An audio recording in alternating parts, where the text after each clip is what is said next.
मलिक रियाज बहरिया town के मालिक और उनके बेटे अली रियाज के असासे अदालत के हुक्म से मुंजमद कर दिए गए। अब ये जो खबर आई है, इन खबरों से बहरिया टाउन में रहने वाले, खास तौर पर बहरिया टाउन कराची के रहने वाले परेशान हैं। आज की वीडियो में हम आपको ये बताएंगे ये खबर क्या है, इसके असरात बहरिया टाउन कराची पर क्या होने वाले हैं।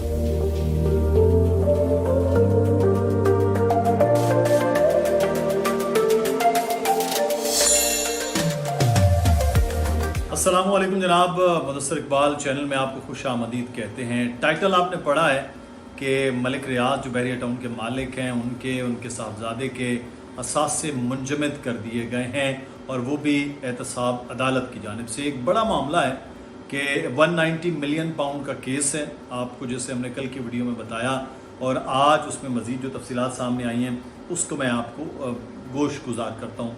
और ये तमाम जो खबर है, ये डॉन न्यूज़पेपर जो इंग्लिश पेपर है डॉन, उसकी आज 9 तारीख के में ये खबर छपी है। उसकी तफसीलात, उसके मंदरजात वो मैं आपको डिस्कस करता हूँ। लेकिन उसके साथ इस वक्त बड़ा एक अहम मामला है बहरिया टाउन पर, और बहरिया टाउन के मलिक रियाज के हवाले से कोई ख़बर आती है, कोई चीज़ आती है, कोर्ट में कोई मामला होता है, उसका डायरेक्टली इफ़ेक्ट वो पड़ता है बहरिया टाउन पर। तो आज हम ये भी डिस्कस करेंगे कि बहरिया टाउन कराची क्यों इफेक्ट होता है, बहरिया टाउन इस्लामाबाद पिंडी जो है, बहरिया टाउन लाहौर, वहाँ पर तो लगता है कि कोई छू कर भी नहीं गुजरी ये चीज़। तो इसकी क्या वजह है ये भी आज हम वीडियो में डिस्कस करेंगे। लेकिन जो कोर्ट के ऑर्डर हैं इसके डॉन न्यूज़ के मुताबिक वो मैं आपको बताता हूँ। ये आज 9 तारीख में डॉन में खबर छपी है। Court freezes properties of Malik Riaz, PTI launders in 190 million pound case। तो अब ये ख़बर में जो तफसीलात हैं, मंदरजात हैं, मैं उसका आपको थोड़ा तफसील दे देता हूँ। अच्छा, ये कल बेसिकली केस था, जिस केस की तफसीलात हमने आपको कल बताई थी, उसमें कुछ जो चीज़ें ऑर्डर में आई हैं, उस ऑर्डर में आने के बाद वो एक करके क्या है उसकी तफसील मैं थोड़ी सी आपको बता देता हूँ। तो जनाब जो एहतसाब अदालत के जज हैं मोहम्मद बशीर साहब, उन्होंने ऑर्डर जो है वो पास किया है कि मूवेबल और इमूवेबल यानी मनकूला और गैर मनकूला जायदाद जिसे हम बोलते हैं वो फ्रीज़ कर दी गई हैं। किसकी? मिस्टर रियाज अहमद यानी मलिक रियाज साहब की और उनके बेटे अली रियाज की। अहमद अली रियाज उनका नाम है, ये भी हमें अखबारात से पता चला, अली रियाज साहब कहा जाता था, अहमद अली रियाज। तो ये बाकायदा इनके फ्रीज़ कर दिए गए। साथ ही साथ जो फॉर्मर प्राइम मिनिस्टर के एडवाइज़र थे जुल्फ़ी बुखारी, मिर्ज़ा शहजाद अकबर, फ़रत शहज़ादी, और उसके बाद फ़रत शहज़ादी जिन्हें फ़रा ख़ान भी कहा जाता है, ये तमाम लोग हैं। अब चक्कर ये है कि ये इनकी जब मनकूला और गैर मनकूला जायदाद फ्रीज़ की गई है, उसके साथ साथ जो मज़ीद ऑर्डर आए हैं वो भी कोई मलिक रियाज साहब के लिए और उनकी फैमिली के लिए अच्छे नहीं हैं। उसमें उन्होंने ये कहा है जी कि अच्छा, उनके वारंट जो इशू हैं वो भी साथ कर दिए गए हैं। साथ ही साथ उन्होंने ऑर्डर ने जो किया है वो रेवेन्यू ऑफिसर को वो किया गया है कि उनकी जितने भी ये जो ऑफेंडर्स हैं उनकी इमूवेबल प्रॉपर्टीज़ वो फ्रीज़ करें।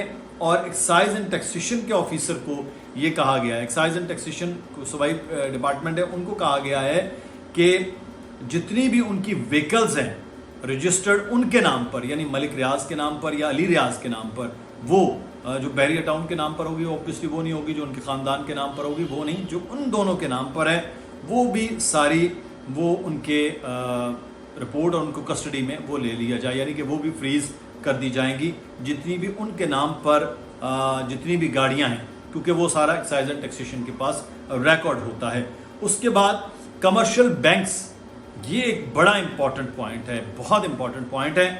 कमर्शियल बैंक्स को उन्होंने ऑर्डर किया है अदालत ने कि उनके जो अकाउंट्स हैं वो फ्रीज़ कर दिए जाएं, यानी अकाउंट्स भी मुंजमद कर दिए जाएं।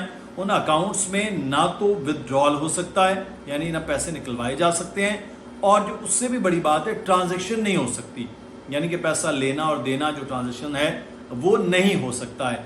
तो ये एक इम्पॉर्टेंट मामला है मलिक रियाज के लिए और अली रियाज दोनों جو ان کے باقی بھی لوگ جو شامل ہیں ان کے لیے بھی. تو یہ ایک بڑا اہم پوائنٹ ہے جو ان کے لیے آ گیا. پھر ساتھ ہی ساتھ جج صاحب نے یہ ایک deputy director additional director NAB کے ان کو باقاعدہ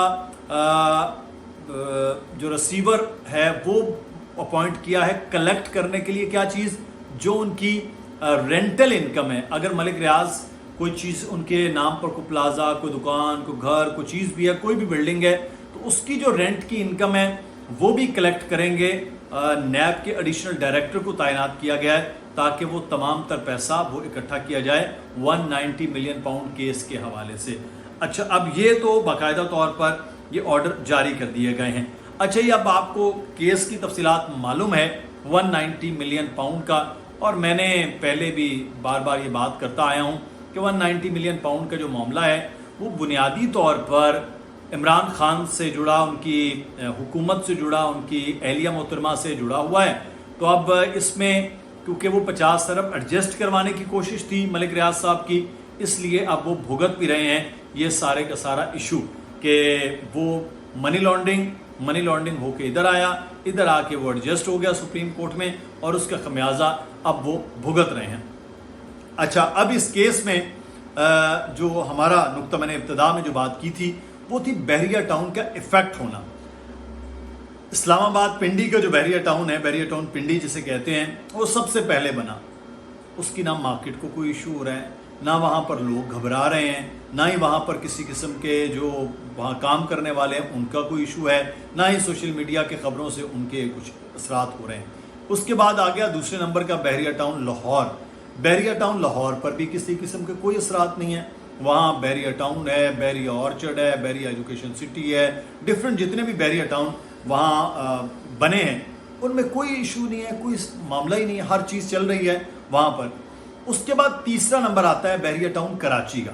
اب بحریہ ٹاؤن کراچی کی جب بات آتی ہے تو ایک دم سے لوگ گھبرا جاتے ہیں, لوگ پریشان ہو جاتے ہیں. یہاں پر مارکیٹ ڈاؤن ہو جاتی ہے, قیمتیں ایک دم ہو جاتی ہیں, لوگ فون کرنا شروع کر دیتے ہیں, اور پھر یوٹیوب پر اس قسم کی چیزیں آتی ہیں, لوگ گھبرا جاتے ہیں. اس کے برعکس کے ملک ریاض صاحب نے پاکستان کی میڈیا بڑا مینج کیا ہوا ہے, سوائے ڈان اور اکا دکا جگہوں کے علاوہ خبر اس طرح سے نہیں آتی. لیکن ہم آپ کو خبر کی حقیقت یہ بتا رہے ہیں کہ اس کیس کا بحریہ ٹاؤن کراچی پر اس طرح اثر کیوں ہو رہا ہے. اس کی بنیادی وجہ یہ ہے کہ جب منی لانڈرنگ کے معاملات ہوئے تو وہ پیسہ اللہ جانے وہ لاہور کا ہے, کراچی کا ہے, پشاور کا ہے, اسلام آباد کہاں کا ہے, اور ہو سکتا ہے کسی اور کاروبار کا بھی ہو سکتا ہے ان کا, ملک ریاض اینڈ فیملی کا. لیکن بحریہ ٹاؤن کراچی بھی اس لیے آتا ہے کیونکہ بحریہ ٹاؤن کراچی کا کیس سپریم کورٹ میں تھا. سپریم کورٹ میں وہ فنڈ کا باقاعدہ اکاؤنٹ بنا, اور وہ جو پیسے 50 ارب تھے جو 140 سے 190 ملین بن گئے ہیں, وہ 190 ملین پاؤنڈ وہاں آ کر لینڈ کیے تھے. تو اس کو اس لیے کراچی کے ساتھ کنیکٹ کیا گیا. پچھلے دنوں پہلے بھی ایک کیس ہوا تھا 2018-19 میں, پھر اس کے بعد اب دوبارہ کیس اٹھا, اور سپریم کورٹ نے واضح کہہ دیا کہ یہ جو جتنی بھی 16-17 ہزار کی زمین ہے وہ کلیئر ہے. انہوں نے اپنے اس میں لکھ دیا ہے, صرف انہوں نے پیسے اس بات کے جمع کروانے. تو اس کے اثرات یہاں اس لیے آتے ہیں, لوگ گھبرا جاتے ہیں. نیا بحریہ ٹاؤن ہے, بہت بڑا بحریہ ٹاؤن ہے, اور کراچی سے ریلیٹ یہ کیس ہونے کی وجہ سے, ورنہ یہ جو اساس منجمد ہونا اور کورٹ کے آرڈر ہیں یہ خالصاً 190 ملین پاؤنڈ کا معاملہ ہے جو عمران خان پر. اور جاتے جاتے میں پہلے دن سے جب سے یہ کیس نکلا ہے میں یہ بار بار یہ بات کر رہا ہوں کہ بنیادی طور پر عمران خان نشانہ ہے, بحریہ ٹاؤن بہانہ ہے. تو اس بحریہ ٹاؤن میں ملک ریاض اینڈ فیملی کا رگڑا لگانے کا پورا بندوبست جاتی حکومت یعنی مسلم لیگ نون نے وہ کر دیا تھا. تو اب وہی ہے کہ ٹائٹ ہو رہا ہے. اب دیکھیں یہ کب تک یہ ٹائٹ ہوتا رہتا ہے معاملہ. آپ کی رائے ضرور درکار ہوگی. اپنا خیال رکھیے گا, ہم کوشش کریں گے خبر کی اصل تہ تک پہنچے اور حقیقت آپ کو بتائیں. اپنا خیال رکھیں. اللہ حافظ.